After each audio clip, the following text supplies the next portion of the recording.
Polypewix here, coming to you once again with One Piece chapter 1157, entitled The Legendary Bar. So we are back to our cover story, and we have the 39th entry of the Yamato cover story, in which we see Yamato, Kiku, and Ocho praying to the grave, I believe, of Shimon-suke Ushimaru, the guy that fought Kaido back in the day while he and the rest of the daimyos were held up in that cave with a baby Yamato.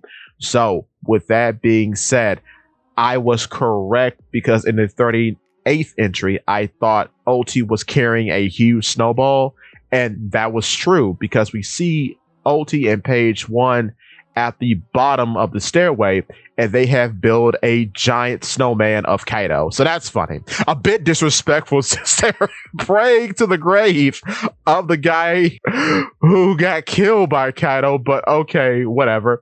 It's weird here because they say he died protecting the village from Kaido, leaving no trace of his body behind. So I guess this is Shimon-suke Ushimaru? I don't think it's anybody else, but maybe that's incorrect. I'm not sure.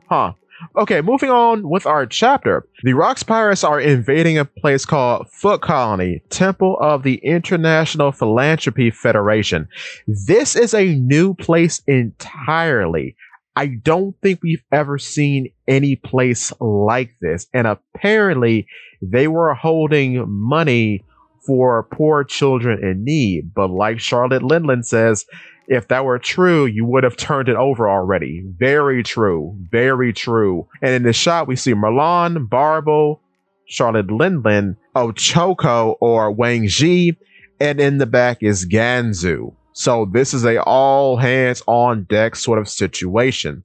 But apparently Kaido and Newgate, otherwise known as Whitebeard, got trapped in a big hole, and Shiki, being the lovable scamp that he is, tosses down a bomb. Said bomb blows up, and here's what's very funny. Didn't know Shiki's laugh was G haha, so that's cool, but this could be the first canonical showing of the float fruit, because I don't think he does too much float fruit stuff in chapter 0, if any.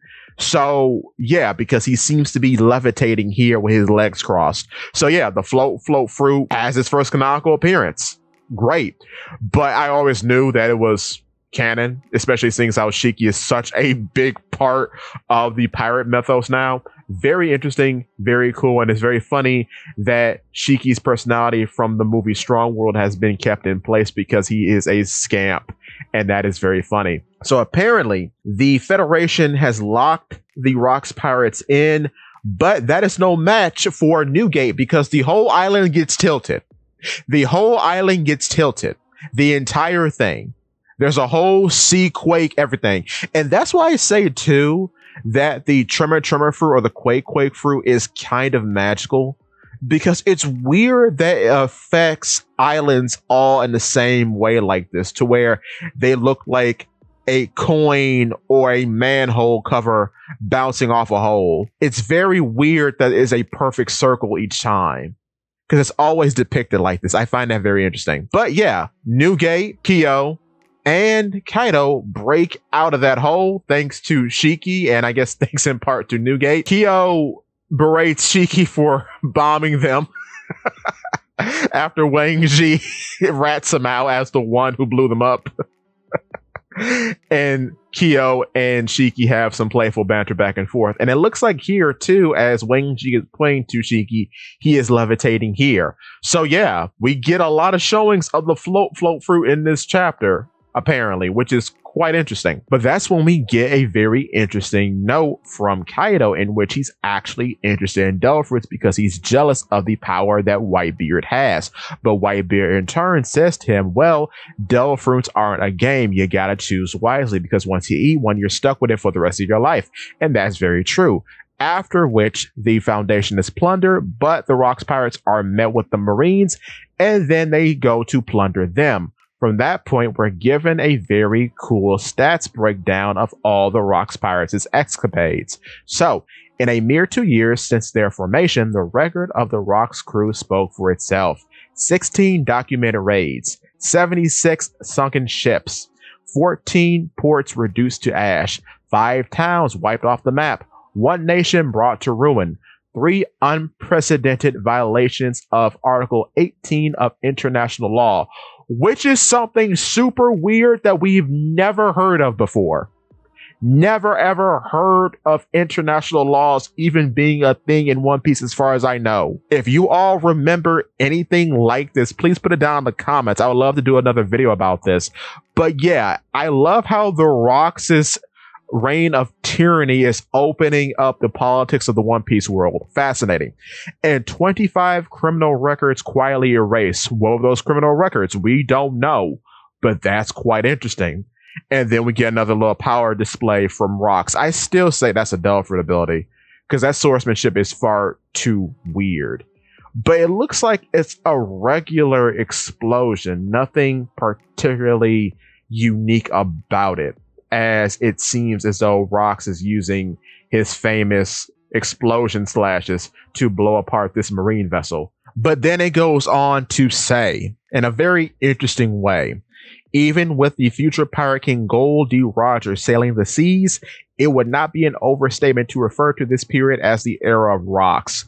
So it's quite interesting that in 2 years he rose to prominence, much like Luffy and the boys.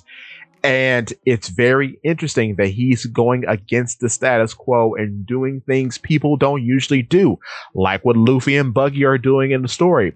That's why I could believe Luffy and Buggy lean more towards Rox than Roger, whereas Shanks and Teach lean more towards Roger than Rox, because they seem to want to get along with the established systems in place, whereas Buggy and Luffy, for better or for worse, go against the status quo, go against the established systems. So that's quite interesting. We need to do a video on that. But continuing. Next, we cut to Ishii in the New World, in which Harold confronts the world government as they're doing something in this island to the people of Ishii for some reason. Harold does not take kindly to that because Ishii did help Elbaf in its time of need during its famine. So the world government official is like, well, if you were intervening to help us, that'd be one thing. But if you decide to help this non-affiliated world government nation, that will affect Elbaf's bid into being affiliated with the world government. And Harold, being a man of honor, simply cannot let these actions slide. In response, the official shoots a woman that they have bound up. Harold is enraged by this and takes to the world government ship, jumping off his own. This then leads to a news report saying King Harold exposed. Elbaf Monarch sinks innocent battleship. Alliance with government revealed as a ploy. This headline was brought to you by the World Economic Journal, which sounds like Morgus' writing, but I don't know if he was alive at the time or in the position that he is in now. Anyway, we cut to Ida's bar in Elbaf, in which Harold and Rox are sharing a drink. Harold is made fun of for his shiny bald head by Rox, saying, oh, did you learn to cut your hair as a sign of good faith from some culture or something? And then he admits that Garp also made fun of him for cutting his hair. And Rox is like, oh yeah, Garp. Garp is a cool dude who hates the top brass, but he would make a fine pirate. But Harold comes back and says, well, no, the Marines are good folk. They're a fine army who help people on a day-to-day basis. Some of them already come from Elbaf, like John Giant. If more of our country's warriors follow suit, they would use their boundless strength to make a difference for people everywhere. This is very interesting because so many people are convinced that Vivricard information isn't canon for some reason, but John Giant being from Elbaf was revealed in a Vivricard. That's Vivricard information now brought to the forefront in the manga. So if anyone ever tells you that Vivricard information is like extra or miscellaneous, no, it's canon. It's real information. Anything in the Vivicards is real to the canon series. But yeah, that's when Rock says to Ida, why don't you talk some sense into him, Ida? And Ida's like, well, if Harold was my son, I'd tell him to choose his friends wisely, taking a pot shot at Rox himself, which is very funny. But we cut to Marine HQ, and they're talking about enrolling giants. But it's really out of Kong's hands at the time. And at this time in particular, Kong is an admiral. We see Tsuru as a vice admiral. Sengoku is also a vice admiral. And Garp is also a vice admiral. So I believe this is before the whole giant squadron were put in place. Because Giant is always a weird bookmark that keeps returning as a point in a lot of situations. Because I remember Mother Caramel talked about him during the Big Mom flashback. So yeah, Giant is the model giant, which is why he's so highly decorated in the modern day of One Piece. But we cut now to 42 years ago at Hachinosu, the pirate island, in which everyone receives big news that Shakuyaku has quit as the captain of the Kuja pirates. And the people of Hachinosu are distraught because they wish to be beat up and plundered by Shakuyaku at sea. How, man. Well, I don't blame them. But continuing on, we get a very funny scene in which Glorissa has already joined the Rocks Pirates at this point. And she's questioning what Shakky is up to, but she's lounging with Big Mom and her little babies that she has with her, because she has Katakuri, who's standing on her arm.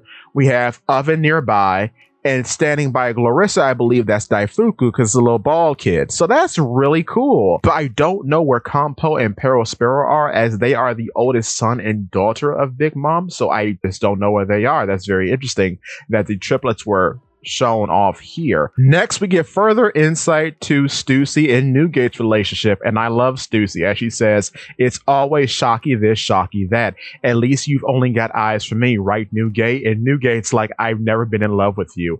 And Stussy has a whole fit saying, how can you not love me? I'm the popular sensation, Miss Bucking. And Whitebeard's like, isn't that enough? And she's like, no, I want you. So she is fiending for the big man. Very funny.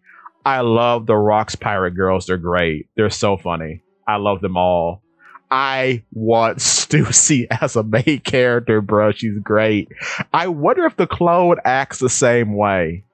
I wonder. Because the clone is presented to be so much more mature than the original at this point in her life. So funny. But yeah, that's when the Kuja pirates pull up to Pirate Island. And Shakky walks out and everyone is smitten. But yeah, she is here, and Tritomo will take care of things from now on, apparently. Tritomo is shrouded in mystery, goodness gracious. But yeah, everyone is falling head over heels for Shakky. And Shakky proceeds to set up a bar on Pirate Island. And that bar is said to be the crown jewel of Pirate Island itself. That is hilarious. That's amazing. So I wonder where this bar is now in Blackbeard's time. That's an interesting thought. But yeah, everyone loves her. Rox, Captain John, Shiki, Newgate, Kyo, everyone is head over heels for Shakky. Now, interesting thing about this, because of how people are reacting to Shakky, there's only one other character who's been given this exact reaction. That's Boa Hancock. That's why I say Shakky is the mother of Boa Hancock. Now, Shakky could also be the mother of Sandra, Sonia, and Marigold. And we've done a video about that in the past. But I think the fathers could be on this island. I do not know. Kyo is a very interesting candidate to be the father of Marigold. But as far as Sandra Sonia goes, don't know. Could be Barble. That'd be funny. But yeah, everyone loves Shakky's bar. Even Strusen is here, which is unnerving. But yes. However, we cut to the Room of Authority in Mary Joie, as as Marcus Mars is given the spotlight, as someone says, "Very well, relay this to Harold. We shall accept Elbaf's admission into the world government on one condition. The warriors of Elbaf must kill Rox." And that's where you see Marcus Mars' face. So, I guess Marcus Mars is the next one to get highlights in the narrative moving forward. We'll have to wait and see. But we are on break next week. Unfortunate, but as always, I will keep you all occupied with One Piece content. I love Shakky in the apron. I think she looks magnificent. But with that being said, give me your thoughts and tell your friends about Polypede Works.